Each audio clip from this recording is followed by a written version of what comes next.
Bienvenue sur le podcast de la belle carte. On se retrouve sur la chaîne MultiTCG pour ce petit podcast qu'on va essayer de faire concis évidemment.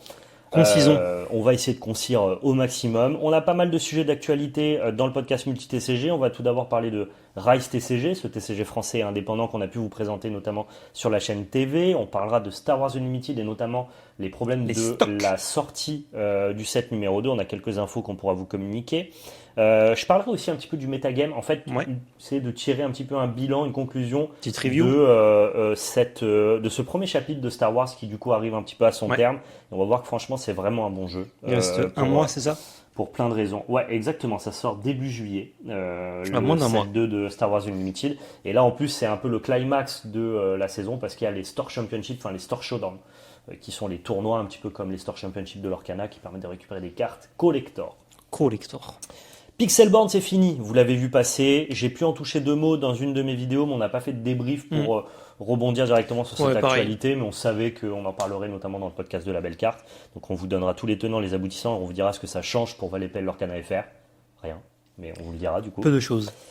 On parlera du Golden Booster de Flesh and Blood parce que c'est assez stylé. Et enfin, on vous donnera toutes les infos qu'on a et on en a sur la sortie de la collection The Best de One Piece, les Premium Boosters. Zarbast. Ça a l'air plutôt stylé. Ça a l'air pas mal.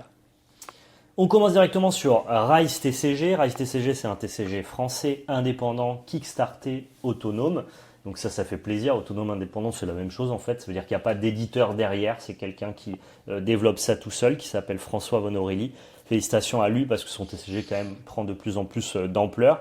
C'est un TCG qui existe aux États-Unis mais aussi en France, qui a eu une sortie française notamment avec la bêta du jeu, donc qui reprend entre guillemets les cartes de l'alpha qui sont les cartes du Kickstarter pour justement que le plus grand nombre puisse Ouais, découvrir redistribuer, le jeu, en fait. le redistribuer, que les gens puissent avoir accès aux cartes parce que maintenant les cartes alpha commencent à se faire rares évidemment. C'est quand même à l'échelle, même si c'est un gros projet Kickstarter à l'échelle d'un TCG, bah, il n'y a quand même pas énormément de produits pour que les gens puissent jouer au jeu et que le jeu puisse se développer. Donc c'était intéressant d'avoir une sortie bêta, notamment pour que le jeu puisse arriver en boutique, que des communautés se créent et que les gens puissent tester le jeu. À ce compte-là, vous pouvez retrouver notamment du Rise TCG sur labellecarte.fr qui est notre site. Vous avez des préconstruits pour pouvoir découvrir le jeu. L'autre fois, c'est parti très très vite. Les stocks sont un peu limités, notamment sur les préconstruits. Mhm. Donc si vous en voulez, n'hésitez pas. Il y a une offre qui a été mise en place à partir du mois de juin où pour l'achat de chacune des displays, et c'est le cas chez tous les revendeurs, mais aussi sur labellecarte.fr, pour l'achat d'une display bêta française, vous recevez un booster sample Candypocalypse. Et qu'est-ce Ça que régale. c'est un booster sample Candypocalypse?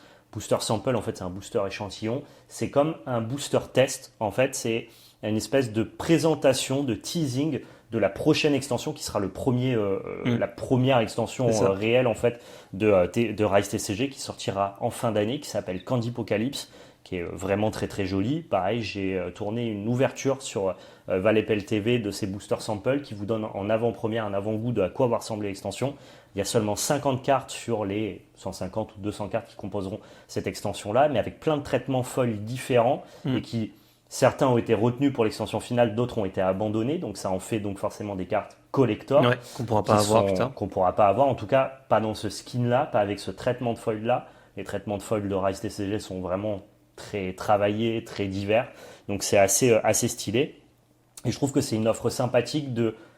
En fait, c'est un moyen de communication malin de dire, ok, Mm. mon jeu est présent en plus en français, en bêta, vous pouvez y jouer, le découvrir, le tester. Et en plus de ça, je vous tease ma prochaine extension avec un petit booster sample Mm. qui va vous permettre de goûter à des jolies cartes et en plus vous présenter en avant-première mon futur set. Ouais, carrément. Donc je trouve que c'est une méthode de communication maligne Ouais. de la part de François et j'espère que ça vous plaira pour ceux qui vont recevoir leur petit booster avec vos commandes. Bah, c'est vrai que j'imagine si par exemple j'achetais une boîte MH3 et que j'avais un petit booster de Bloomborough un mois avant. Pour goûter.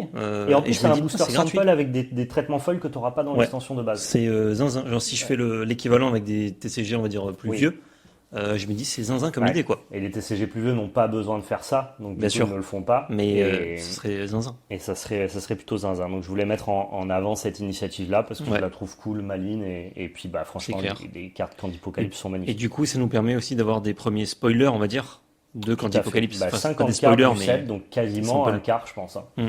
quasiment un quart du set, qui avait déjà en partie été aussi teasé dans les Volt Pack qui étaient sortis il y a quelques mois de ça.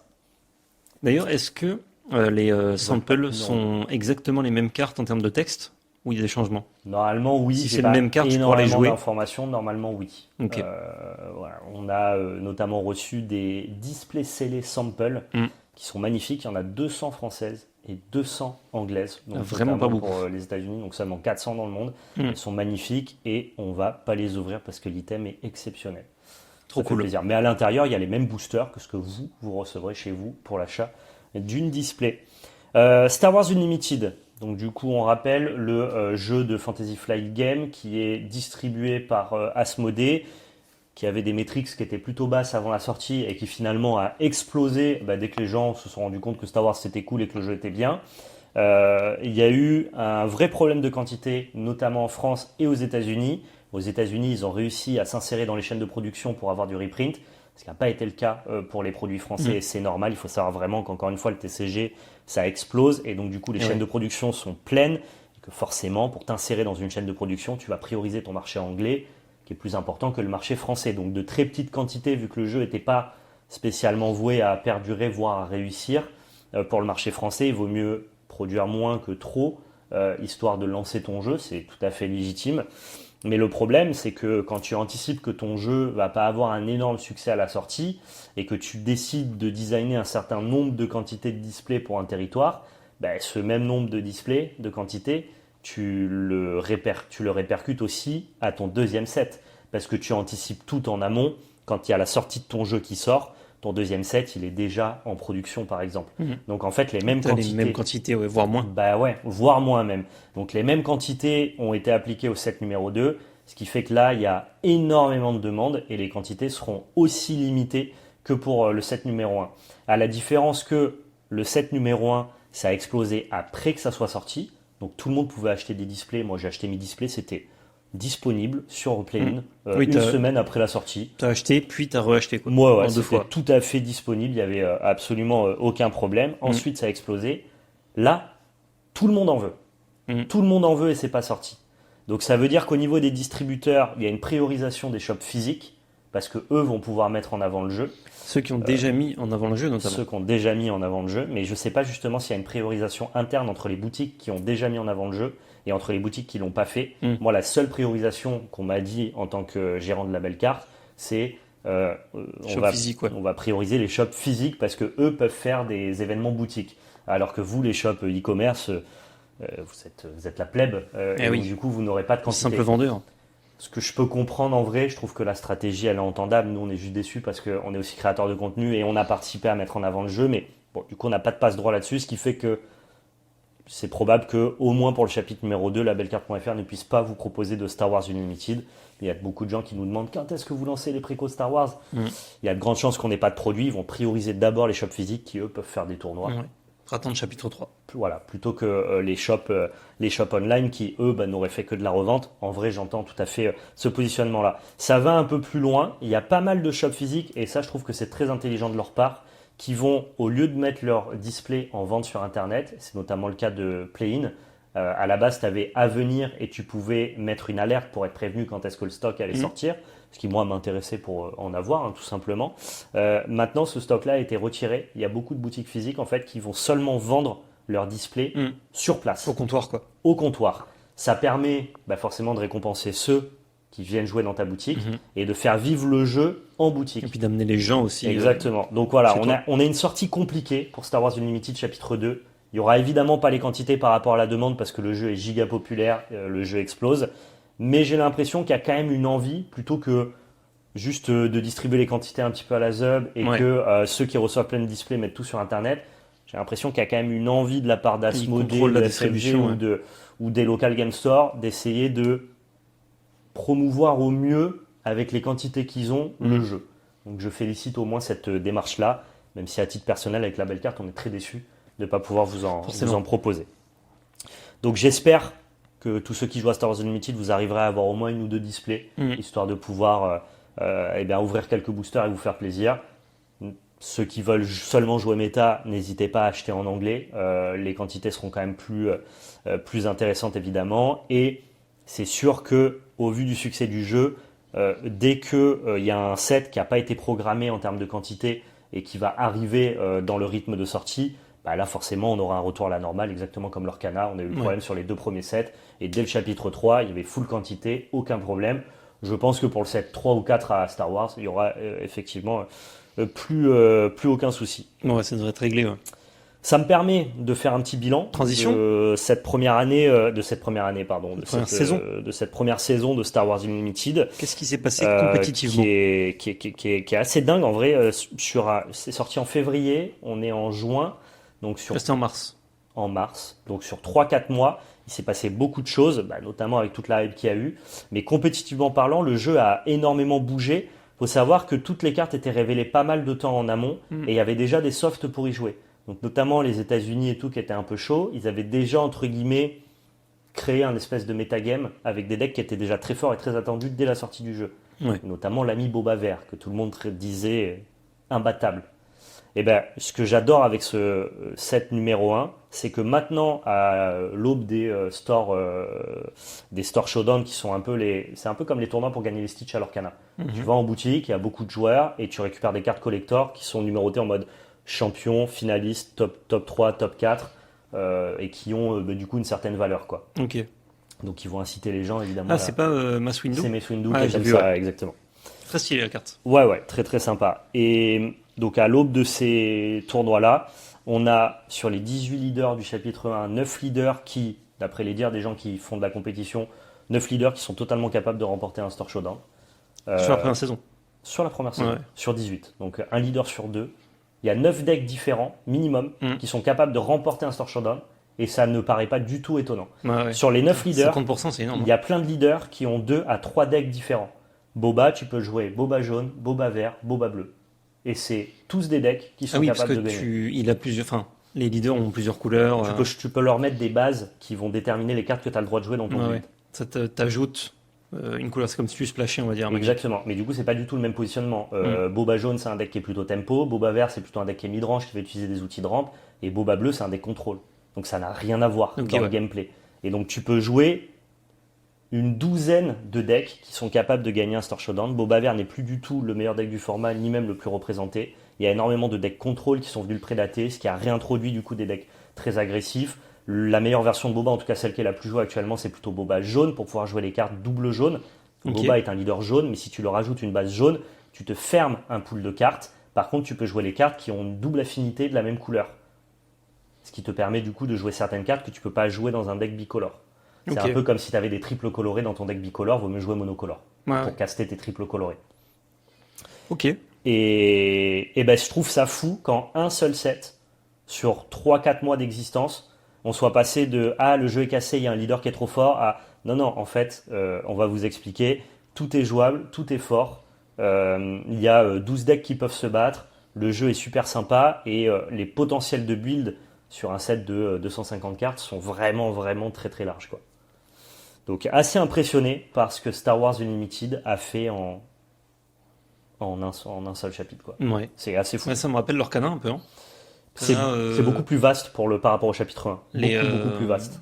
Ouais, t'as la notion de leader aussi qui forcément ajoute cette profondeur-là. Ouais. Et sur l'Orcana, on se demandait si avec un premier set, on arriverait à avoir différents archétypes et tout, parce qu'il n'y avait que 204 cartes, c'est pas beaucoup. On l'avait déjà, cela dit. Divisé en 6 couleurs, tu peux en jouer que 2. On avait 3-4 bons decks. Alors, mais au final, il y avait déjà un vrai jeu, quoi. Ouais. Et chapitre 2, ça... Et moi, ce que j'ai adoré, c'est que dès que le jeu est sorti, tout le monde est dit « Ah, Boba Vert tier 0 J'entendais beaucoup ça, les gens dire que c'était pas suffisamment équilibré. Allez, fin du game, c'est genre tellement plus ça. Tu regardes les tops actuels, c'est une folie, la diversité de decks et de builds que propose le jeu. Ouais. C'est incroyable. Stylé, hein. Donc vraiment très sympa. Chapeau à la R&D de Star Wars Unlimited. Et puis dites-nous dans les commentaires quels sont vos résultats au Store Showdown, si vous avez des petits Mace Windu, GG à vous. Évidemment. Tu en feras ou pas, toi? Des Store Showdown, j'en ai pas à côté, quoi. Donc, il n'y en a pas de proches. Non. Malheureusement. Mais j'aimerais bien. Je pourrais. En vrai, si on me dit il y en a un ce week-end, pas loin, je vais le faire. Ok, tu te motives. Ouais. En parlant de trucs finis, après la saison 1 de Star Wars, du coup, Pixelborn. Eh ouais, Pixelborn, malheureusement, c'est terminé. Pixelborn, c'est terminé. Qu'est-ce que c'est pour ceux qui ne savent pas? Pixelborn, c'était un soft non officiel développé par Pavel, Pavel, je ne sais pas comment. Non, j'ai pas son nom non plus, mais ça qui, bon, sur Twitter, ceux qui sont dans la sphère l'ont déjà vu, évidemment, qui en fait avait développé tout seul un espèce de Magic Arena, mais pour l'Orcana, ou de Hearthstone si vous voulez, mais pour l'Orcana. Et c'était un simulateur, donc on n'achetait pas les cartes, c'était juste on se connectait, on créait un deck et on lançait des games de ladder et tout. C'était super bien fait et c'était hyper pratique, notamment nous, notre chaîne l'Orcana FR, on a énormément de gameplay issu de Pixelborn, donc si vous voulez aller voir un œil à ce que ça ressemble, n'hésitez pas. Disney a dit bon ben maintenant ça s'arrête. Maintenant ça s'arrête parce que voilà, on veut plus que tu utilises notre image, notre IP. Ils n'ont pas donné les raisons de cet arrêt et ça laisse ouvert à plein de spéculations. Les images Disney, c'est la principale raison. Mais pourquoi ils lui ont demandé d'arrêter maintenant et pas avant? Et avant parce que ça les arrangeait, parce que le produit était pas assez disponible, donc les gens pouvaient jouer et ça a aidé à ce que le jeu se démocratise. Ils n'ont pas dit ça, mais oui, c'est ce qu'on en comprend. C'est effectivement ce qui s'est passé. Mais ils auraient pu, en fermant Pixelborn, dire nous notre jeu se concentre sur le jeu physique. Et ils l'ont pas dit. Donc ça amène à tout un tas de spéculations sur le fait que on aurait peut-être un soft digital de la part de l'Orcana, qui est évidemment pas annoncé. D'ailleurs, le jour où on tourne ce podcast, il y a un gros live d'annonce l'Orcana le même jour, mais après le podcast évidemment. Donc ça se trouve quand il sort, on sait déjà ce que Disney a annoncé. On pense que c'est surtout le teasing du chapitre 5 et peut-être une nouvelle gamme de produits, anniversaire, voilà, éventuellement. Il se pourrait qu'ils annoncent leur version numérique pour l'Orcana, on ne sait pas, je pense pas du tout, honnêtement, ce serait trop tôt. Ou alors ils pourraient juste dire qu'ils sont en train de travailler dessus, éventuellement. Moi je pense que s'ils travaillent dessus, ils vous diront en mode ça arrive, petit clin d'œil, mais effectivement ça peut pas arriver rapidement. Non. Je pense pas. Non, parce que des gens me disaient qu'ils avaient recruté en masse des développeurs sur le mois de décembre. Mais décembre à juin, c'est trop court pour développer quelque chose. Non, mais par contre, ils pourraient décider de dire quelque chose en mode ça arrive. On pourrait dire on taffe, ouais. Et ça viendrait corroborer avec la demande de fermeture de Pixelborn. On est en train de parler de quelque chose que vous savez déjà, c'est juste que nous, on n'a pas l'info au moment où on tourne. Pour le coup. Par contre, on peut parler de deux autres choses. On peut parler de Pixelborn Connect. Oui. Qui est donc la nouvelle feature que va continuer à développer Pavel parce que ça n'utilise pas du coup les droits de l'Orcana. Et c'est quoi Pixelborn Connect? C'est un moyen facilitant, un peu comme Spelltable à Magic, pour pouvoir affronter des gens à travers le monde depuis votre PC en remote duel. Alors le remote duel, c'est un terme qu'on a beaucoup entendu notamment pendant le Covid. Il y a des TCG qui n'ont existé que en remote duel. Je pense notamment à Yu-Gi-Oh! Et One Piece Card Game existe encore beaucoup en remote duel, même post-Covid. Il y a beaucoup de tournois remote duel. Ça permet de jouer de n'importe où, notamment de chez toi. Et ça te permet avec une bonne webcam, franchement ayez une bonne webcam parce qu'affronter un gars en remote duel qui n'a pas une bonne webcam, puis en plus ça, utilisez votre téléphone. Ça laisse la porte ouverte à la triche, c'est un peu un scandale. Mais voilà, ça va vous permettre de jouer avec votre webcam, avec vos propres cartes en papier et en carton. Donc du coup, Pavel n'utilise pas les droits de Disney, c'est vous qui avez acheté les cartes Lorcana, il n'y a pas de problème. Et vous aurez un ladder classé, et ça j'ai jamais vu ça, un soft qui met en place du remote duel mais avec un ladder classé. Donc, tu vas taguer contre un gars avec qui tu n'as pas forcément besoin de jouer, besoin de parler, et juste vous allez faire vos actions cam par cam. Et j'espère qu'il y aura beaucoup de maintenance sur la triche parce que c'est pas possible. Mais je pense que tu pourras report. Tu vas avoir des reports, j'espère que ça sera assez clean, qu'il y aura moyen de revoir ce qui s'est passé dans les games et que du coup tous les tricheurs seront dégagés et qu'on aura un ladder sain. Parce qu'on sait que le remote duel, c'est quand même très compliqué au niveau triche. Pour ceux qui ne connaissent pas Spelltable, donc c'est la version Magic de ça. La principale utilité, en fait, c'est que quand vous cliquez sur une carte, donc vous cliquez sur l'image de la carte prise avec la webcam, le soft, en fait, enfin pas le soft, mais le site, va détecter quelle carte c'est et vous l'afficher en HD. Donc vous n'avez pas besoin de demander à votre adversaire c'est quoi si machin. S'il a une webcam en qualité OK, le site est censé détecter les cartes sur le board et vous les afficher si vous passez votre souris dessus. C'est la principale utilité et notamment c'est pratique pour pas avoir dire elle fait quoi celle-là et t'as ancré quoi là et qu'est-ce qui se passe et machin, parce que du coup le soft va tout scanner et vous avez juste à demander quand vous voyez pas, quand vous savez pas, en cliquant. Tout à fait.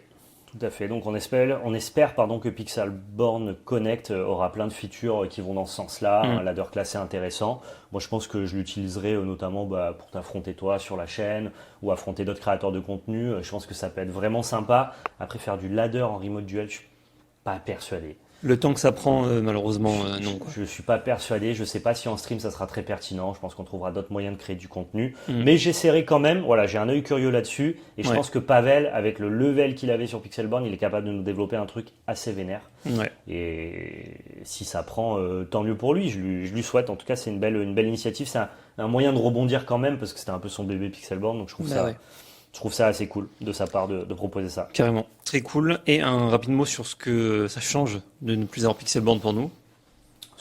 Moins de gameplay. Ça change, qu'il y aura moins de gameplay. On a décidé quand même de parler de l'Orcana avant que Pixelborn existe, donc ça change pas notre envie de produire du contenu sur le jeu, qui est, je pense, le TCG qui est le plus...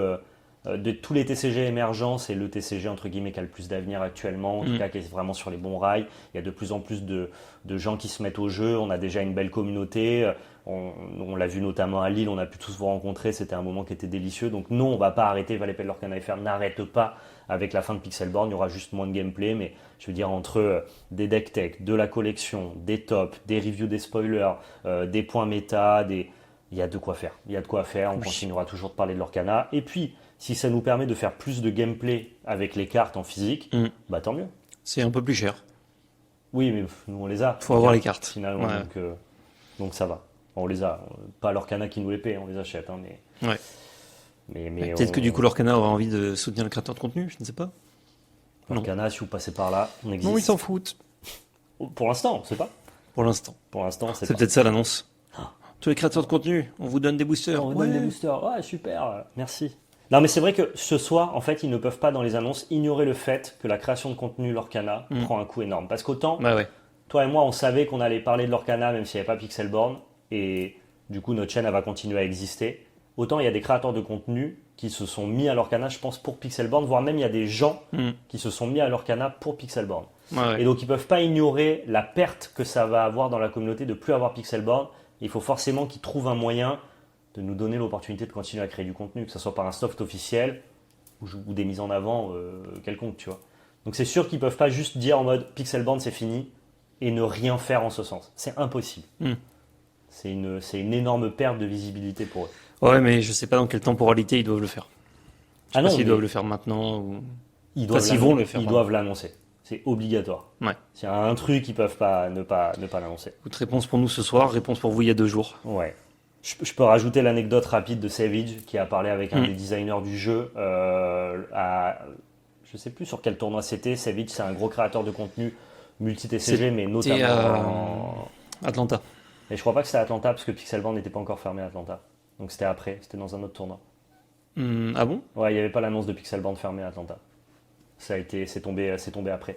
Alors il n'y avait pas un event à Chicago, un truc comme ça ? À Chicago, voilà. Et donc du coup, Savage, qui est un gros créateur de contenu, notamment sur l'Orcana actuellement, qui est très populaire notamment pour avoir démocratisé le jeu bleu-rouge item, il a rencontré un des designers du jeu et il lui a demandé, les mains vraiment comme ça, please, nous on est créateurs de contenu, on a besoin d'un Pixelborn-like. Si vous fermez Pixelborn, please, donnez-nous un soft numérique s'il vous plaît. Et la personne... Au lieu de lui répondre « Non, nous, l'Orcana, c'est un jeu papier, ça ne nous intéresse pas », lui a dit « C'est comme Bruno, je ne peux pas en parler ». Ce qui sous-entend qu'il y a quelque chose à dire. Donc c'est un thread que Savage a partagé sur son interaction avec cette personne-là. Ça ne fait pas office d'annonce, je vous retransmets juste les propos de Savage, qui lui a eu en direct la personne. Et moi, je le comprends de la même manière. Il y a forcément un truc qui se prépare. Je pense aussi. Après, on sait aussi que Disney contrôle beaucoup tout ce qui se dit. Donc on l'a vu à Lille, les casteurs pour être pris en photo, c'était seul sur fond neutre. Et pourquoi il aurait dit je ne peux pas t'en parler ? Il aurait juste pu dire non. Peut-être que c'est comme ça que ça se passe chez eux. C'est genre si on te pose une question sur un projet qui est en cours ou qui n'est pas en cours, tu réponds la même chose. Je vais pas briser l'espoir des gens, mais en fait, j'essaye de raisonner de ce qu'ils perdent à ce qui est plus Pixelborn, c'est énorme. C'est énorme ce qu'ils perdent. Ouais, mais je ne sais pas s'ils le mesurent. Je suis pas sûr que... Je l'espère pour eux, en tout cas. Je suis pas sûr. En tout cas, on verra. Mais bon, ça laisse supposer qu'il y a peut-être quelque chose. Ouais. En tout cas, il y a 2-3 indices qui peuvent nous laisser penser que... voilà. C'est évidemment, malheureusement, pas une annonce. C'est juste ce qu'on a pu en déduire de cet échange-là. Ouais. On a ensuite le Golden Booster de Flesh and Blood. Est-ce que vous savez ce que c'est le Golden Booster ? Parce que même moi, je ne le savais pas. Je l'ai appris qu'après. Toutes les 20 displays ils ont calé un booster doré dans tes displays. Donc le skin du booster est différent. C'est un 25e booster, il est doré, il n'y a que 3 cartes dedans. Ok. Donc c'est plutôt stylé, c'est assez rare parce que c'est un tous les 20 displays. Et à l'intérieur de ce booster, tu as une carte qui est une version alternative d'un héros du set, qui est seulement un héros de Blitz, mais qui est jouable en Blitz. Ouais, donc c'est les Young. C'est une version Young, mais qui n'est pas la version Young de base. C'est une version alternative avec un autre texte que la version Young de base. Ok. Pas les mêmes effets. Qui n'a pas les mêmes effets. C'est ouf, mais du coup, c'est bizarre. Ça veut dire que tu dois payer cher pour avoir ces cartes. Ça veut dire que tu dois payer cher pour avoir ce leader. Mais généralement, ils font pas des leaders forts quand ils font ça. Ah, c'est juste un peu cosmétique. Exactement. C'est déjà arrivé avec notamment des leaders qui sont légendaires. C'est jamais des leaders très très forts. Tu peux les jouer, tant mieux pour toi, mais ils sont rarement méta definer. Ok. Il renferme Enigma New Moon RF, illustré par Livia Prima. C'est notamment l'illustratrice qui à Magic là récemment a illustré la version alternative de Sorin. C'est une des artistes que je préfère. Vraiment, je suis fan de ses illustrations, notamment sur Flesh and Blood. J'ai moins suivi ce qu'elle faisait sur Magic. C'est aussi elle qui a fait Prism Young dans Dusk Till Dawn. Donc vraiment exceptionnel Livia Prima. Et cette Enigma New Moon Rainbow Foil a un tout petit pourcentage de chance d'être en fait une version Marvel Cold Foil limitée à 100 exemplaires dans le monde. Zinzin. Donc c'est très zinzin, la carte est évidemment délirante, les prix le sont tout autant, on parle de plusieurs milliers d'euros évidemment, donc si jamais vous ouvrez vos boîtes par The Miss Veil Flesh and Blood, vous avez une chance sur 20 d'avoir un booster doré et une chance sur X que ce booster doré ne renferme pas juste un héros Rainbow Foil, mais une double Cold Foil Marvel exceptionnelle. J'ai eu la chance sur ma case d'avoir un booster doré. Bien joué, mais tu n'as pas eu la Marvel. Non, malheureusement. Mais la carte est magnifique, je l'ai notamment montré sur mon Instagram, c'est vraiment délirant. C'est vraiment très très beau. Et j'aime beaucoup ces petits trucs cool comme ça, un petit golden booster, c'est du supplément, ça fait plaisir. Et en plus dans le hit, t'as un hit, tu vois ce que je veux dire? Même quand t'as le golden booster, t'as pas encore. Tu peux avoir mieux que. Tu peux avoir mieux que le golden booster. Mieux que d'autres. Je trouve ça assez amusant, donc GG à Flesh and Blood pour ce petit délire là. Et enfin, on finira ce podcast par vous parler de Premium Booster. Donc Premium Booster, c'est la prochaine sortie de One Piece japonaise, l'extension qu'on appelle The Best et qui reprendra. Qui est appelée officiellement The Best. Elle est appelée The Best, c'est des Premium Boosters. Ça reprend seulement des cartes qui sont déjà sorties, notamment les cartes les plus appréciées des sets précédents, et avec 60 versions alternatives différentes. J'ai quelques chiffres à vous communiquer pour parler de cette extension-là. Je vais aller chercher mes informations directement. C'est une extension qui sera vraiment différente des extensions précédentes, parce qu'une display ne renferme pas 24 boosters comme habituellement, mais seulement 10. Une case ne renferme pas 12 displays, mais 10 displays. Donc c'est vraiment l'extension 10-10-10.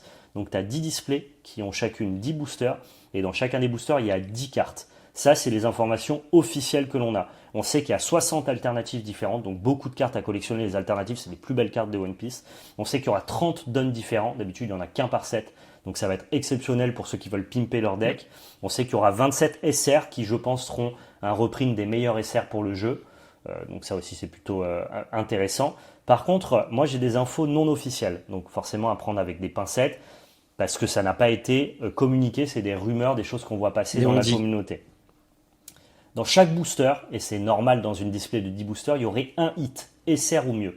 Donc ça veut dire que chacun des boosters que tu ouvres peut avoir une SR, une secrète, une paraleader, une parallèle, une SP ou une manga.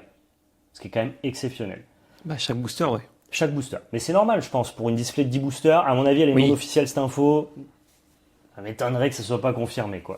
Si tu restes à 1 ou 2 hits comme sur une display normale, je trouve ça un peu étonnant. Si tu prends les ratios d'avant de 2 alternatives par case, c'est ça? Non, tu as 2 paraleaders, une SP, et après manga et God Booster, c'est hors ratio. Donc c'est minimum 3 alternatives. En fait, tu as une les alternates, je parle. Tu as une alternative dans chaque boîte. Mais par contre, tu as des boîtes qui ont double hit. Ah non, dans chaque boîte. Ouais, quand tu as une alternative leader, tu as aussi une alternative. Mais là, du coup, si tu as 60 alternatives dans l'extension, avec si peu de cartes, tu es obligé d'en distribuer pas mal, sinon ça sert à rien d'acheter des boîtes. C'est mon avis, et c'est pour ça que cette info non officielle, elle est juste non officielle. Ouais. Mais à mon avis, elle vient pas de nulle part. Autre info non officielle, il y a une seule carte qui ne serait pas un reprint dans cette extension-là. On imagine que ça serait la carte manga. Ça serait bizarre de faire une alternative, ou en tout cas une manga d'une carte déjà existante, ou une alternative d'une manga déjà existante. Les cartes manga qui sont les cartes les plus rares en vente sur la belle carte, si ça vous intéresse bien évidemment, Sozoro Manga, donc les cartes les plus rares du TCG One Piece. Et la carte, la plus grosse carte du set, ça serait Nami, qui est un des personnages les plus appréciés de One Piece. Évidemment. Toutes les cartes de Nami s'envolent à des prix exceptionnels, et ça serait peut-être le bon spot, évidemment, pour avoir une manga de Nami, qui serait peut-être la seule version non reprint du set. C'est non officiel, à prendre avec des pincettes, c'est des rumeurs évidemment, ça peut être totalement faux. Les seules choses qui sont à retenir de manière officielle, c'est 10 displays, 10 boosters, 10 cartes et 60 alternatives différentes qui reprennent des cartes déjà existantes, mais toujours dans des versions alternatives. Donc ça va être une extension fou, tout simplement. Zinzin. Et on a le plaisir de vous dire que c'est en précommande actuellement sur labellecarte.fr. N'hésitez pas, cliquez donc. Tu vas cliquer toi? Oui, moi je vais cliquer. Évidemment, t'imagines, j'ai 10 boosters, on va cliquer. Mais chaque booster est un hit, et je vais cliquer, évidemment. Tu vas cliquer fort. Évidemment, donc n'hésitez aussi. pas, voilà, sur labellecarte.fr, on n'a pas non plus des quantités de fous furieux, donc cliquez vite, quoi. Déjà, nous, on en prend un peu. Ça sort le 27 juillet. C'est vrai que j'ai peut-être pas donné la date. Oui, il y a les précommandes, mais c'est vrai que ça sort dans un moment. C'est les précommandes, mais ça sort fin juillet. À vos marques, partez. Ouais, n'hésitez pas. Petit quiz. Ouais, c'est parti. Petit quiz. Cette fois-ci, c'est moi qui m'occupe du quiz multi-TCG. Vas-y. On va se régaler aujourd'hui. Alors, c'est pas vraiment un quiz sur ta connaissance, c'est plutôt, on va essayer de façonner le TCG parfait pour toi. J'ai fait des petites catégories de ce qu'on retrouve dans les TCG. Donc, j'ai pas mis les règles, évidemment, parce que le but n'est pas de reprendre juste un TCG qui existe. Mais j'ai fait des catégories et tu vas me dire pour chaque catégorie le jeu qui, pour toi, correspond le mieux. Ou tu peux prendre des entre-deux aussi. C'est marrant, tu vas faire un melting pot de tout ce qu'on aime bien dans chaque TCG pour en faire un TCG ultime. C'est exactement ce que fait Bandai. Ils inventent rien, ils prennent juste les mécaniques de chaque TCG pour en faire. Ouais, et puis ils ont décliné ça à One Piece. Maintenant ils déclinent, mais et effectivement ils font ça, c'est marrant et ça fait des TCG qui sont très cool à jouer et qui en termes de game design auront jamais le génie ou l'élégance d'un Flesh and Blood du coup. Ou d'un Magic à l'époque. C'est très marrant, vas-y, je suis chaud. Alors j'ai fait un petit peu dans l'ordre comme ça venait. Le système de ressources en premier. Donc système de ressources, est-ce que tu veux des cartes qui sont dans un deck à part? Est-ce que tu veux des cartes qui sont dans ton deck comme un Magic qui ne servent qu'à ça? Est-ce que tu veux que n'importe quelle carte soit une ressource? Est-ce que tu veux la subtilité de l'Orcana, c'est-à-dire certaines le sont ou pas? C'est très bon ça. Est-ce que tu veux un truc comme Sorcery, par exemple, un deck de ressources mais qui a des effets? Est-ce que tu préfères comme à One Piece que des ressources qui n'ont pas vraiment d'effet, on va dire? Tu peux t'en servir, mais c'est très. On s'en sert beaucoup comme des ressources offensives, les ressources de One Piece. Ouais, mais genre c'est beaucoup, quoi. 2 effets quoi. C'est plus 1000 ou plus un mana, on va dire. Alors, j'ai toujours dit que le système de ressources de Magic faisait aussi la richesse de ce jeu. Et là où tous les nouveaux TCG qui émergeaient actuellement essayaient de gommer cette problématique de Magic, ce que je peux entendre, moi je trouve que ça reste une force de Magic. Je trouve que faire une death, mais finalement revenir de ta death et gagner ta partie, ou alors faire une full, puis finalement commencer à piocher tes cartes actives, ça rend du coup tes possibilités de gameplay beaucoup plus divers et variés que sur des jeux qui sont un peu plus cadrés et qui ont un système de ressources plus classique. Donc là où on voit beaucoup ça comme un défaut pour Magic, je le vois pas comme un défaut, je pense que c'est la richesse de Magic et que Magic doit pas abandonner ça, c'est le jeu qui est comme ça et ça me va très bien de mixer mes ressources dans mon deck. C'est une complexité de deck building et c'est vers ça que tu dois tendre. Mais c'est vrai que si moi, je devais trouver un TCG parfait pour jouer à plein de TCG maintenant, j'apprécie le fait de ne pas faire de non-game. Pour le coup. Donc trouver un plutôt j'aime la philosophie de Magic de c'est comme ça et prenons le jeu comme il est. Mais c'est vrai que si moi je devais choisir, j'aime beaucoup l'Orcana. Je trouve que la subtilité de n'importe laquelle de mes cartes est une ressource, sauf certaines, qui me demandent quand même un coup de deck building un peu proche de Magic. C'est un peu l'entre-deux quoi. Je trouve que c'est assez malin. Stylé. Conditions de victoire. Est-ce que conditions de victoire, alors là il n'y en a pas énormément, mais tu préfères genre des points de vie classiques que tu dois faire tomber à Magic. Je prends pas la meule et tout, parce que ça il y a beaucoup de jeux qui Non, mais tu vas me dire des quêtes par exemple à résoudre. Tu peux avoir des quêtes à résoudre. Alors là, j'ai pas d'exemple en tête, mais je pense que parmi tous les TCG qu'on n'a pas joué, il y en a Bien une sûr. espèce d'objectif. Plutôt le côté, tu dois toi monter plutôt que toi que faire Comme descendre l'Orcana, l'adversaire comme l'Orcana.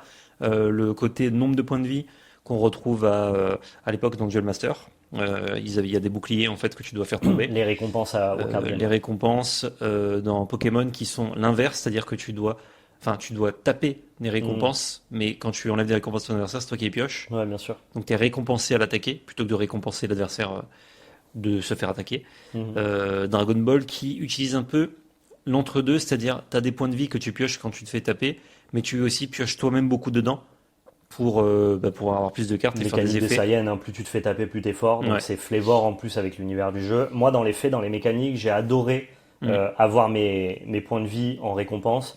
Et que quand mon adversaire me défonce, je pioche plein de cartes. Dans la sensation, j'ai trouvé ça génial. C'est un équilibre naturel, quoi. Mais en même temps, c'était assez flavor avec le monde de Dragon Ball. Et je sais pas si ça serait une bonne mécanique à appliquer à d'autres jeux. Parce qu'en même temps, là, typiquement. Ouais, mais parce qu'il y a un peu ce truc aussi finalement qui est un peu débile de t'es récompensé à te faire attaquer. Genre, ton oppo, il va t'attaquer, tu vas forcément laisser passer parce que c'est forcément value de piocher ta carte. En fait, ça n'offre pas une pluralité de choix. C'est genre en mode, ouais, bah vas-y, attaque-moi. À DB, quand on avait des leaders qui faisaient de la value sans attaquer, ils étaient meilleurs parce que dans ce cas-là, toi, tu faisais ta value. En fait, la plupart des leaders avaient dit attaquer, piocher une carte. Sauf que attaquer, piocher une carte, ça sous-entend faire piocher une carte à ton adversaire parce qu'il va prendre son PV. Quand tu pouvais piocher une carte sans attaquer, c'était trop bien, tu vois.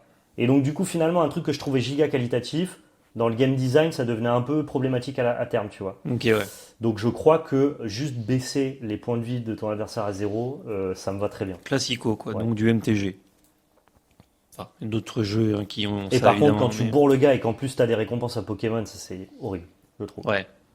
C'est système de ressources étrange, quoi, aussi. Donc c'est horrible. Genre, tu casses la gueule au gars et en plus tu pioches des cartes. T'es récompensé à être bien. Être bien, être bon. Récompensé à être bien, c'est non. Nombre de cartes dans le deck et en combien d'exemplaires? Ah, c'est très bonne question. T'as par exemple Magic, c'est le 60 et 4. T'as les jeux 50 et 3. T'as Yugi, c'est 40 et 3, si je dis pas de bêtises. Et t'as les jeux entre les deux, on va dire, comme Rise, qui, eux, limitent en fonction de la carte. Donc les cartes puissantes, elles sont qu'en un exemplaire, et les cartes moins puissantes en 2, 3 ou 4 exemplaires, ça dépend. Je trouve ça très malin de la part de Rise parce que c'est novateur, que ça n'avait pas été proposé avant, mais dans les faits, je préfère avoir moi le choix sur la quantité de cartes que je mets. Je préfère avoir des decks un peu stackés. Là où Rise, bah forcément, c'est une carte que tu trouves trop bien, mais qu'elle est qu'en 1, tu pourras la jouer que en 1. Donc en fait, Rise m'oblige. Rise, en fait, plus le deck est fort, mais c'est malin d'avoir pensé à ça. Plus le deck est disparate. Oui, c'est ça. Alors que tu vas perdre en consistance si tu veux jouer que les cartes qui sont entre guillemets uniques. Mais je crois que pour moi, le chiffre parfait, c'est 50 avec 3 exemplaires. 3 exemplaires, c'est pas que ça me plaît plus que 4, c'est que c'est moins cher pour les joueurs. Ça demande moins de... Parce que quand tu fais un peu d'opening, tu as souvent les doublons, donc il t'en manque qu'une. C'est ça. Donc alors que 4... 53 ou 63, ça me va très bien. Ok, D'ailleurs, il y a une question que j'ai pas rajoutée, mais je vais la rajouter de suite, que je finirai par ça d'ailleurs. Rythme de jeu, alors ça, il n'y a que 2 choix.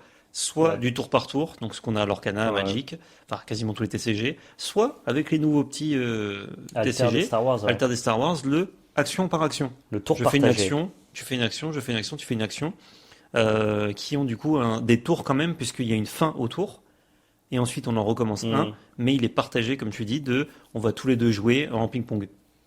Ce qui apporte une dynamique totalement différente, et ce qui t'empêche, entre guillemets, de faire des combos. Bah oui. Puisque, c'est des combos, l'adversaire les voit venir, quoi. Faut que je raisonne de manière objective et pas subjective, parce que... Là, c'est vraiment en feeling, quoi. Moi, pour mon cerveau, du fait que je suis quelqu'un de distrait, du fait qu'on ait des tours séparés, je suis beaucoup plus propice à regarder ce qui se passe dans la salle, penser à autre chose et à sortir de ma game. Alors que quand je joue à Altered ou à Star Wars Unlimited, c'est beaucoup plus simple pour moi d'être dans un tunnel parce que dès que je joue une carte, mon oppo en joue une. Donc du coup, dès qu'il en joue une, c'est direct à moi. Et donc forcément, je suis concerné je suis sollicité de manière constante tout le temps.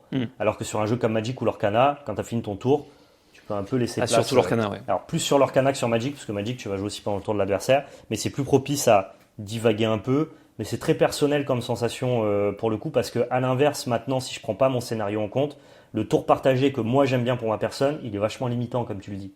Parce que du coup, tu peux pas jouer plusieurs actions dans le même spot. Donc c'est beaucoup moins facile de mettre des combos en place. Même si sur Star Wars, le deck Han Solo peut s'approcher un peu d'un deck combo. On arrive quand même à trouver des synergies qui font quand même des effets un peu décuplés. Ouais, mais t'auras jamais rarement de spot de je fais ma combo d'un coup. Ouais. T'es obligé de laisser l'adversaire. Non, je trouve que c'est giga stimulant parce que je joue à d'autres TCG qui m'apportent autre chose que Magic et je trouve ça cool. Mais pour mon TCG, je voudrais quand même des tours différenciés. Chacun son tour, je pense. Ça marche. Et ça me permet de faire la transition. Justement, c'est très bien que tu aies choisi ça. Oui, sinon ça marche pas. Je vois ce que tu vas me demander. Voilà. Est-ce que le fait de pouvoir jouer pendant le tour de ton adversaire, tu le voudrais dans ton jeu parfait, on va dire, ou pas? Donc c'est les éphémères à Magic, en gros. Mon jeu parfait, c'est Magic avec les angles de l'Orcana. Je suis vraiment un connard quand même. Non, parce que tu as demandé le 53 qui ne sont à aucun des deux jeux. Oui, non, d'accord. C'est Magic en 50 cartes avec 3 exemplaires et il y a des cartes qui s'ancrent pas. Mais en même temps, c'est normal. On fait des vidéos sur Magic. Il a inspiré plein de TCG. Le jeu est bouillant de toute façon. Donc, en termes de pure game design, Magic est sachant que quand je dis jouer pendant le tour adverse, c'est pas forcément jouer des cartes, mais tu peux simplement avoir des choix. Par exemple, la phase de bloc de Magic, c'est une phase où tu joues pendant le tour de ton adversaire. Ouais, bien sûr. Résoudre des capacités, etc. Pour moi, ça compte. Donc, t'as pas besoin de spécifiquement jouer des cartes. Tu peux juste activer des effets. Je me rends compte, notamment quand je joue à l'Orcana, à quel point le jeu est accessible pour justement cette raison que t'as pas à te soucier de ce que fait ton adversaire pendant son tour. Ça te permet même toi, en termes de fluidité, de penser déjà à ton tour pour arriver justement à jouer un tour rapide et à avoir un échange assez fluide dans les games. Je trouve que c'est quand même très accessible de ne pas avoir besoin d'interagir comme dans Magic ou Yu-Gi-Oh! Qui sont des jeux très interactifs sur le tour de l'autre. Et en même temps, moi, en tant que joueur qui a 20 ans de TCG dans les basques, c'est quand même bien de pouvoir interagir. Mais cela dit, ça me manque pas quand je joue à l'Orcana. Ouais, je vois. Je crois que je prendrais l'interaction, mais si j'étais éditeur et que pour des raisons financières et marketing, pour le succès de mon jeu, il fallait limiter les interactions pendant le tour de l'adversaire, ça ne me dérangerait pas. Ça ne me dérangerait pas parce que j'ai vu ce que l'Orcana est capable de faire compétitivement sans. Ok, donc plutôt MTG quand même. Ouais. Voilà. En tant que joueur. Donc MTG avec des encres et en 50 cartes quoi. En 50 cartes. Bon, du coup, la prochaine question, vu les deux jeux que tu as l'air de très apprécier, c'est moins pertinent, mais d'ailleurs dans les systèmes de ressources, j'ai pas cité Flesh and Blood. Ouais. Mais en même temps, ça utilise des cartes comme ressources. Flesh and Blood, c'est utiliser tes cartes comme une ressource pour moi. Donc c'est juste au même titre que Star Wars ou Altern. C'est à la différence elle est définitivement une ressource. Tu vas la revoir, mais à la fin de la partie. Et pour moi, c'est un peu inclassable. Yu-Gi-Oh! Et Flesh and Blood peuvent pas trop rentrer dans l'équation de ce truc-là, parce que c'est ce que je te dis, là, on est en train de designer un TCG qui reprend toutes les mécaniques des autres, alors que Yu-Gi-Oh! Et Flesh and Blood n'ont pas de filiation Magic. C'est des TCG qui sont justement géniaux parce qu'ils viennent de nulle part. Ouais, bien sûr. Et là, nous, on n'est pas en train de designer un TCG génial, alors que nous, en off, on en parle de mécanique géniale. Là, on est en train de juste faire un melting pot de bonnes mécaniques. Ouais. Pour ce qui est du board, plutôt team, on met des créatures, des permanents, des trucs, ou plutôt lisse, c'est-à-dire des cartes qui ont des effets qui vont impacter évidemment le jeu, mais pas de board. Flesh and Blood, par exemple, est un jeu, hormis équipement et tout, qui a très peu de board, donc on fait des actions. Yu-Gi-Oh! En général, même si tu passes par du board, en soi, c'est beaucoup d'actions de sorts. Même les créatures sont utilisées comme des sorts. Ouais, si tu génères du board, c'est pour faire d'autres actions. C'est plutôt genre juste pour oui, en fait, il n'y a pas de phase d'attaque. On n'est pas dans des trucs proches de limité. Exactement. Ou alors, plutôt comme quasiment tous les autres TCG, des créatures, des personnages qui vont faire des trucs, des effets, et aussi servir à combattre.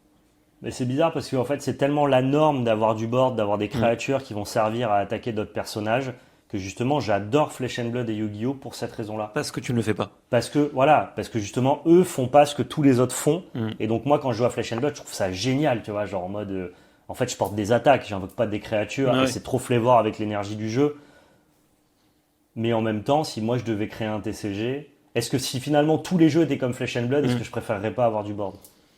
Je ne sais pas. Genre imagine tu dois reprendre des trucs d'autres TCG pour en créer un, quoi. C'est un peu ça le bail, tu vois. C'est franchement dur de faire un bon TCG si t'as pas de board. Mais imagine que ça marchera. Hein. Si tu prends les ressources de Magic et le board de Flesh and Blood, j'adore le côté clean de ne pas avoir de board dans Flesh and Blood, mais putain comme c'est dur de designer un... Mais l'avantage c'est que C'est juste un quiz. On n'a pas besoin de le faire. Oui. On imagine que ça marche et que c'est bien. Ah, tu peux préférer des créatures. Hein. Belle bête, là. J'aime bien les boards, mais j'aime pas les boards complexes. Moi, les boards complexes, c'est un truc, tu vois, à Magic, des fois, ça me fan. Tu vois, en limité, les boards de 6 pieds de long. Il faut que le board, il bouge, quoi. Ouais. J'aime bien les boards dynamiques. Les boards de... Star Wars Unlimited, c'est assez dynamique. One Piece et DB, c'est des boards où t'attaques. Ouais, c'est ça. T'attaques avec, donc... Je prendrais donc du coup un TCG avec quand même du board, pas à la Flesh and Blood, mais des boards très dynamiques, pas des boards de limité Magic. Ok. Donc je mets genre Star Wars ou One Piece, quoi. Dans ce genre-là, ouais. Star Wars OP. Licence ou pas? Alors pas forcément choisir une licence, mais est-ce que tu aimerais que ton TCG soit totalement nouveau, style Alterne, Magic, ou récupérer une licence, style One Piece, DB, etc. Est-ce que ça influence ton plaisir du jeu ou pas? Évidemment, ce serait une licence que tu aimes bien. Moi, en tant que consommateur, ça influence mon plaisir de jeu. Je suis content de jouer à des TCG à licence quand j'aime la licence. Et si je devais en créer un, ça me plairait qu'il soit sans licence, ouais. Ok, ouais. Et un truc genre novateur. Ouais. C'est encore plus. En fait, quand tu réussis sans licence, c'est encore plus fou. Bah ouais. Tu pars de plus loin. Tu crées un lore. Après, c'est pas en mode on joue qu'avec du texte, hein. Oui, des illustrations, un truc qui te plaît, une DA et tout. Mais je trouve que c'est plus stylé, ouais. Puis de toute façon, en vrai, toutes les bonnes licences. Franchement, moi, à moins que tu me sortes un TCG Ghibli, je trouve que toutes les licences que j'aime, elles ont un TCG. Oui. Il n'y a pas de TCG Alien. Ouais, mais c'est un peu réducteur. Pour de bonnes raisons. Un peu réducteur, quoi. Ouais, je vois pas trop ce que tu peux faire qui n'a pas déjà été fait de toute façon en licence. Donc non, sans licence. Ok, ouais. Niveau visuel. Ouais. Qu'est-ce qui te parle le plus? Le TCG qui me parle le plus? Ouais. Frame, dessin, tout. Oh, c'est fou. En général, genre, t'aimerais que le TCG parfait, il se rapproche de quoi le plus? Tu vois, par exemple, tu peux me dire, j'aimerais que toutes mes cartes ressemblent aux alternates de Pokémon. Ouais. Genre, c'est la carte de base, elle est comme ça. Sur les cartes de base, ça va étonner les gens, mais moi, j'aime beaucoup Star Wars. Ok. Sur les cartes de base, la frame de base, j'aime beaucoup Star Wars. En fait, j'aime bien les... c'est très visuel. En gros, tes stats, c'est des gros carrés rouges, petit logo, gros carrés bleus, voilà, petit texte, gros logo, frame assez simple, j'aime bien. Par contre, au niveau des raretés, des hautes raretés, Flesh and Blood. Ok. Je trouve ça incroyable. Je parle pour le visuel en termes de jeu, hein, pas de collection, parce que ça, tu peux toujours faire des full art magnifiques dans tous les jeux, tu vois. Oui. Bah, dans ce cas-là, je suis team. Je trouve que Star Wars, c'est vachement stylé. Ouais. En fait, tout est très visuel, très bien pensé, je trouve. Ok. Et pour finir, parce qu'il y a plein de questions qui pourraient te poser là-dedans, mais il faut finir à un moment. Il faut finir. Est-ce qu'il y aurait un leader, un commandant, un héros ou pas? Oui. Oui. Ouais. C'est bien la mode depuis un moment, mais en même temps, Magic, il y en a pas. Lorcana s'en sort sans ça. Lorcana, il n'y en a pas. Ouais, mais je crois que j'aime bien. Tu aimes bien avoir une identité à ton deck. Ouais. Et c'est le chef. Ça rajoute un truc de... je trouve que tu t'associes vachement plus, tu t'identifies vachement plus et tu accordes plus d'importance à ton deck quand il a un leader. Ouais, tu te dis c'est moi, quoi. Moi, je suis Boba Fett, je suis un chasseur de primes. Je suis un chasseur, je suis Tchar. Je pense qu'il y a un truc... Tu vois, je suis trop content de jouer Gecko Moria. Ouais. Genre en mode, je suis là, oh putain, je suis Gecko Moria, je vais faire, faire revenir des zombies, Thriller Bark et tout, tu vois. Ouais. Non, complet. Ah, franchement, oui. Hein. Si je peux avoir un leader, je mets un leader. Ok, bah trop bien. Un seul leader? Ah, je sais pas. Tu peux en avoir deux, quoi. Je pourrais en avoir deux. Ouais. De l'équipement? Non, je laisse ça à Flesh and Blood. Ouais, c'est bon, quoi. Je laisse ça à Flesh and Blood. Donc, petit c'est résumé. une qualité dans le gameplay, mais c'est pas une qualité pour appréhender le jeu, je trouve, d'avoir un équipement. Ouais. C'est incroyable dans ce que propose Flesh and Blood. Mais quand tu démarres dans le jeu en mode, bah attends, j'ai un stuff, gros, what the fuck. Ouais, j'avoue. Si je résume du coup ton TCG un peu idéal, il a le système de ressources de l'Orcana, la condition de victoire de MTG, classique. Je mis de MTG, mais plein d'autres jeux ont un peu les mêmes. Ouais. Le nombre de cartes dans ton deck, c'est 50 et tu as 3 exemplaires. Ouais. Enfin 50 plus 1 du coup. Ou 49 plus 1. Puisqu'il y a le leader. Ça dépend. Rythme de jeu, donc c'est tour par tour, classico, comme MTG. Est-ce qu'il y aurait le moyen de jouer pendant le tour de l'adversaire? Oui. Comme Magic notamment. Mais je voudrais pas une pile complexe. Je voudrais pas les chaînes de Yu-Gi-Oh non plus. Non, genre plutôt je fais ça, ok, je réponds par ça. Ouais, un truc assez simple quand même. Ok. En termes de board, donc créatures, permanents, etc. Plutôt à la Star Wars One Piece, donc des créatures mais dynamiques. Des boards dynamiques. Pas des trucs qui vont rester bloqués. pas de licence de préférence, Non. des visuels à la Star Wars aussi, Ouais. et un leader qui serait le chef de ton deck, commandant, héros, appelez ça ce que vous voulez, divinité. Ouais, bah, tu me sors un bon TCG avec toutes ces règles-là, j'y joue. Hein. Sans aucun. Bah, de toute façon, moi, Et ben tu ça me sors- tombe bien. Moi, de toute façon, tu Il est là. me Mais non. sors un TCG, j'y joue. Donc, Oui. déjà. En fait, tu vas y jouer dans tous les cas. Je vais y jouer dans tous les Tu cas. vas au moins mais- jeter un œil. Ouais, ça Ok. pourrait être Non, mais bien. c'était marrant d'avoir l'exercice. Et du coup, maintenant, on prend toutes ces règles-là, on va chercher les licences qui n'ont pas encore de TCG, on Ouais. tape pas leur port, on dit, oh, on a une idée pour On vous. dit, regardez, Val, il aime bien ça. Et il y a des gens qui aiment bien ce qu'aime Val. Donc, Ça c'est peut bon. peut-être fonctionner. Il y a quoi comme grosse licence qui n'a pas de TCG encore? grosse Vraiment, licence qu'on n'a jamais eu. truc énorme. Hello Kitty, Euh, par exemple. Ben. Ouais, mais pour la bagarre, ça marche pas trop. Pokémon, il n'y a pas de jeu. Alors Ga- propose un vrai jeu. Game of Thrones, si c'était Ils en toujours ont eu, je hype, crois. Ils en ont eu un, mais c'est plus- c'était un jeu de société, je crois. Non, il y a eu un TCG? Ah, c'était peut-être un JCE. C'était JCE, ouais. Je sais pas quelle grosse Ah, licence. bah, DC Comics. Marvel a un JCE. Marvel, DC Ouais. Comics. DC Comics a pas trop. Mais Marvel colle avec Magic, donc oublie. Ouais. DC doit avoir plein de JCE aussi. Et ça parle pas à tout le monde, bizarrement. DC non plus. Ouais, je prends un manga random. C'est quoi le manga là qui est un peu stylé en ce moment? Food Wars. Sur Kaiju numéro 8, gros. Kaiju. On y va, on y va sur Kaiju. Mon Vrai- leader, c'est Kafka Ibino. On est là. Vrai TCG, hein. Ah ben, on est prêt. S'il y a des éditeurs, Attends. Bon, ça, désolé, vous l'aurez pas. Je vais le couper au montage. Vrai truc là. Tu peux jouer soit un Kaiju numéroté, ouais. soit un chef genre de brigade. Oui, et du Et coup, du coup, tu t'as peux un deck jouer humain, un deck ou un deck Kaiju. Kaiju. Ah, on est là. T'inquiète. Ah là là.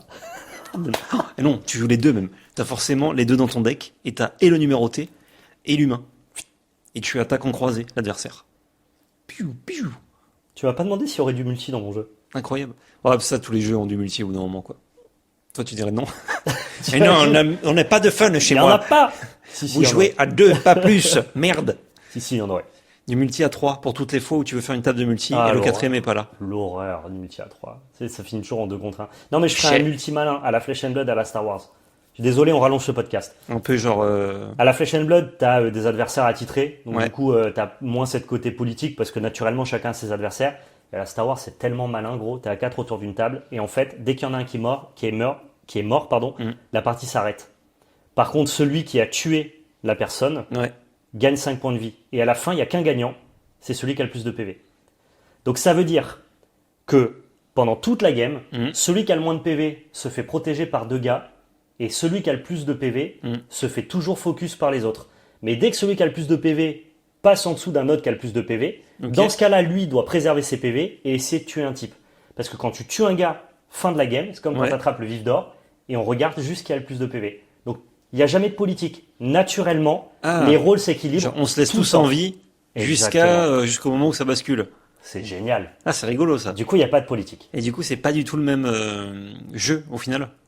C'est pas du tout les mêmes enjeux que dans le Star Wars en V1 quoi. Ouais, bah, j'ai jamais joué, hein, j'ai juste appris les règles. Ouais, mais comme du coup tu dois changer de cible, on va dire, tu peux pas avoir une stratégie juste Ah bah pour non, battre ouais, un type tu quoi. vas attaquer ce type-là parce que t'es celui qui a le plus de PV et tu dois donc du coup Trop tomber, bien. tu dois essayer de tuer le gars. Et si d'un coup les mecs ils t'ont fait passer en dessous d'eux, t'es là en mode oh putain, mais du coup il faut pas que la partie s'arrête. Ouais, Donc ouais. maintenant il faut protéger ce gars-là et faire baisser les PV du gars. Trop bien, trop malin, Ouais, trop malin. très très cool. Ça j'aime bien. Fin de ce podcast là-dessus. Dites-nous aussi vous votre podcast parfait en commentaire. Alors évidemment, on n'a pris que des TCG pour la fin. Des podcasts parfaits, j'ai dit Oui. TCG Ah oui, parfait. j'étais là en mode ok, ils peuvent choisir le podcast Choisis parfait. votre podcast, non. Bah, c'est votre podcast mais sans vous. Avec d'autres personnes. Non, je choisissais votre TCG parfait. C'est vrai qu'il y a plein de TCG, notamment japonais, ou qui Ouais, on les n'existent plus. connaît pas tous malheureusement. Qu'on n'a pas, qu'on cite pas et dont on ne s'inspire pas parce Oui. que on ne connaît pas évidemment. C'est vrai que moi, si je faisais ce jeu, ce qui Oui, arrivera je très vais te le certainement, je pourrais citer aussi 2-3 jeux auxquels j'ai joué sur PC. C'est vrai que là, j'ai pas joué T'avais joué à Elder Scrolls, je crois. Duel of t'avais joué, Champions, Hearthstone, On n'avait pas joué à Elder Scrolls à un moment. Elder Scroll, je sais plus. Ouais, je Ça crois. me parle. Ouais. Oui, Elder Scroll, Ouais, j'ai joué un peu. Ouais. Elder Scrolls, Artifact. RIP. Donc ouais, c'est vrai que ça c'est des TCG, bon, qui utilisent des mécaniques numériques. Valet PL, Artifact FR, on était à ça. Hein. Ah ça, hein. À ça. Ça, Ouais, c'est choisis ça l'Orcana. c'était les chances que ça arrive. Là, je choisis l'Orcana, donc ça va. Ouais, c'est mieux. Donc ouais, voilà, fin de ce podcast. Pouce bleu, commentaire, partage, abonnement. Réseau dans la description avec notre chaîne Twitch, VolPL Magic Arena FR. Et surtout, n'oubliez pas, C'était de la belle magie.